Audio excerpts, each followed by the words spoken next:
Hello everyone. Okay. So today we are going to study about our source number 3 of our chapter number 9, the making of nationalism.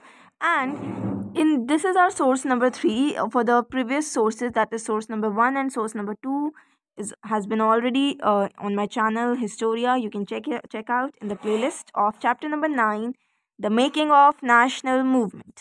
Okay? So here the thing is the eternal law of suffering. So what does the statement refers to? Eternal means which is endless. Okay, means what? It is eternal means endless, which doesn't have any end. Okay, and suffering we all know, to suffer from something, it's just like to getting to be, to get pain, to get suffer from some bad conditions, worst conditions. So that is what suffering related to. Now here is the thing, that as we know that in the non-cooperation movement, people were not getting the actual meaning of ahimsa. What is ahimsa?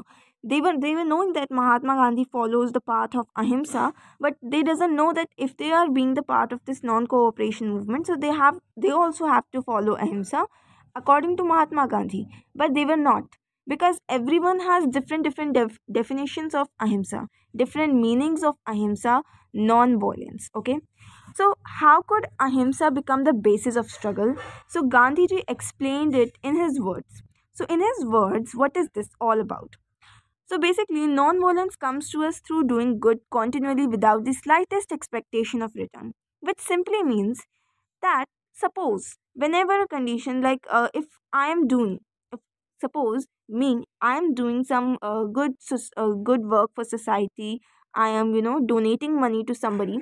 So if I will, while donating the money to some poor people, if I am thinking that I'll be rewarded, if I am in the greed of reward while donating something to somebody, so that I'm not at that time, may I will not get the reward.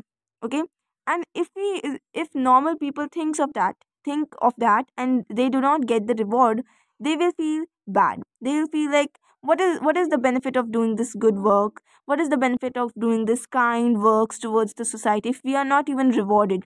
Okay, and then normal people, if leave it, just leave it, doesn't matter. If nobody is even rewarding us, why would we be doing it, right? But the thing is, here is that whenever we are doing some good work, we should not be thinking this. We should never put a slightest thought, means a very, even a little thought in our mind, that we are going to get something in return of this. We will get something from God in return of this. If whenever we are in the greed to get something and doing some work for somebody, and in the greed that that person will also return us in some way, in some other way, then that person doesn't, and we do not even get that from God, or it's just a normal spirituality thing, it's a belief, right? And this belief is the very very very true. Okay, is very true. Now here the thing is, that is the indispensable lesson is in non-violence, means this thing, the in the first paragraph which we the covered, from non-violence to return, this is the most important, the most crucial lesson of non-violence, the most crucial conclusion of non-violence, basically. So now Mahatma Gandhi is saying, in South Africa, I succeeded in learning the eternal law of suffering as the only remedy for undoing wrong and injustice. So what did Mahatma Gandhi learnt in South Africa? He learned that whenever he learned that the eternal law of suffering is the only and last option. Means we have to suffer endlessly. We do not even know that how much time we have to suffer. We do not know that. But still, we have to suffer. And we have to suffer very cheerfully. We have to suffer very cheerfully because it is the last option. If we are not doing something wrong to anybody, if you are not doing something injustice to anybody, if you are not doing something violent to anybody, then the last option, the last thing that you can do is just to suffer from that thing. Okay, maybe you are right, maybe that person to whom you are doing wrong or doing injustice, that person is wrong. Okay, but still you do not have to do this. You have to suffer from that. This is what the non-violence says. Non-violent term expresses. It is the eternal law of suffering. Means this law is eternal. This is the law of the law of non-violence, that suffering is has to happen if you are following the non-violent path. If you are following ahimsa, you have to suffer. Okay, it means positively the law of non-violence. This is the law of non-violence, the eternal law of suffering.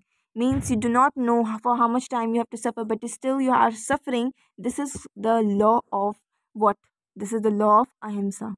This is the law of non-violence, that which has to happen. Nobody can stop it. Nobody can change it.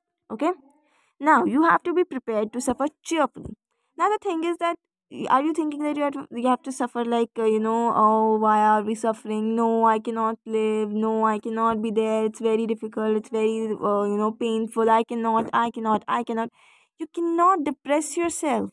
You have to be very cheerful, very energetic while you are suffering, because you have to suffer from different types of conditions, different various types of conditions. In your further classes, you will study about Nelson Mandela in your civics class. And in that chapter, Nelson Mandela was in jail for around 28 years, okay? And he was in the most deadly jail in of South Africa, in which, like, it was a desert type area, and where all of that place is covered with it is dark and dingy, and it's very depressing area, okay? And where are animals, where are untamed dogs were also there. So he suffered from all of that to give South Africa independence, okay? So this is how. And you do not know that how much types of this you are going to.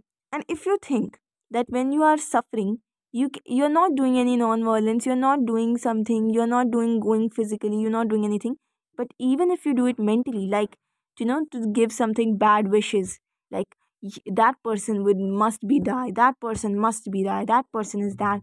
If you are even wishing that person should get ill, or something bad with should happen to that wrong person, may that person is very very very cruel, but still if you're thinking that that person, these particular bad things should happen to that person, that is also non-violence. Okay, that is also non-violence. I mean, that is also violence. And to follow the path of non-violence, we do not have to think even that. Okay, so this is all about the thoughts of Mahatma Gandhi in 12th March 1938. It was written. Okay, so that was all. I hope you got it. If you have any kind of question or doubt related to this, please mention in the comment section. I'll definitely answer. And if you like it, or dislike it, dislike it. Bye.